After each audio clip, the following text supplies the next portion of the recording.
The behavior section of our Google Analytics account can tell us a lot of information about how our website visitors are interacting with our site. And in this video, we're going to look at three of the key reports: the landing pages report, the all pages report, and the exit pages report, so that we can find some opportunities to optimize that website experience. So let's get started with the landing pages report. Now, a landing page is a page through which visitors enter your site.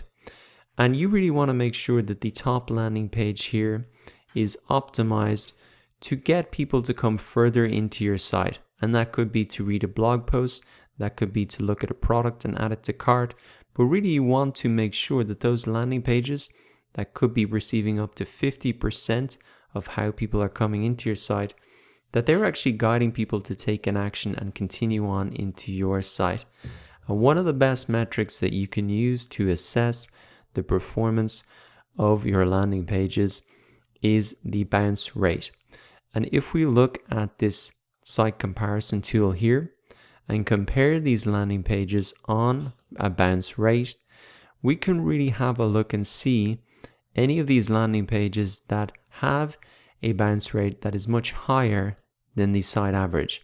Now, this is something of a red flag and something that we would want to improve. We get a significant amount of sessions to this page, and so we would really want to investigate this and see what might be wrong. If we click this open here, we might be able to actually see the page. This may be the case that this page is actually broken, and so that's something that we might want to fix. It would require a little bit more investigation, but that is something that we could easily fix so that the experience of people coming to our site for the first time is better and that we are really getting them to interact with our site further.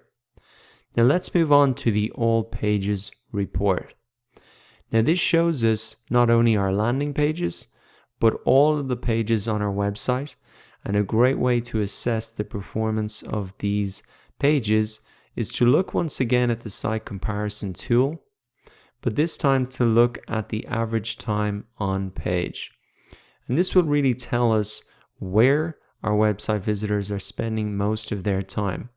Now, it will differ if it's an e-commerce site or a content site like a blog, but really here we can see that they're spending more time in this basket page, and it's 72% higher than the average for other pages on the website. So what we might like to do in this case is have a look at that page and see how we could speed up the process so they move to that order completed page. If this were a blog post, we might say, well, they're spending a lot more time on this page. That means they're spending more time reading it, and perhaps we could create more content like that in order to keep them on the site longer or to continue reading. Now let's move on to our final report, which is the exit pages report.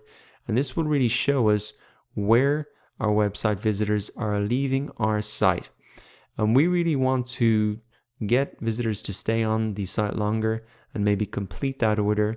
So we want to plug these gaps so that they have a better experience.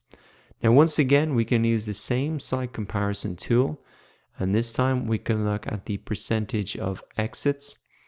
So we can see which pages are responsible for more exits. Now, once again, we're looking for those pages that are higher than the site average. So we could look at these sites or these pages and really look to improve these. Now, order completed, it's probably very natural that they would leave the site after completing an order, but maybe for this page that could be improved. And the way that we can really optimize these pages is especially look at these pages that are performing well, that have a much lower percentage of the exits, and see what's happening on these pages, how they're laid out, and use some of the best practices there.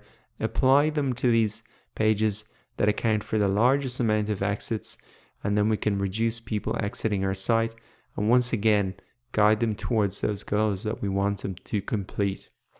So as you can see, the behavior reports in Google Analytics can give you a ton of information about how users are interacting with your site and it gives you plenty of insights into things you can do to optimize that experience and guide them towards completing the goals that you want them to complete.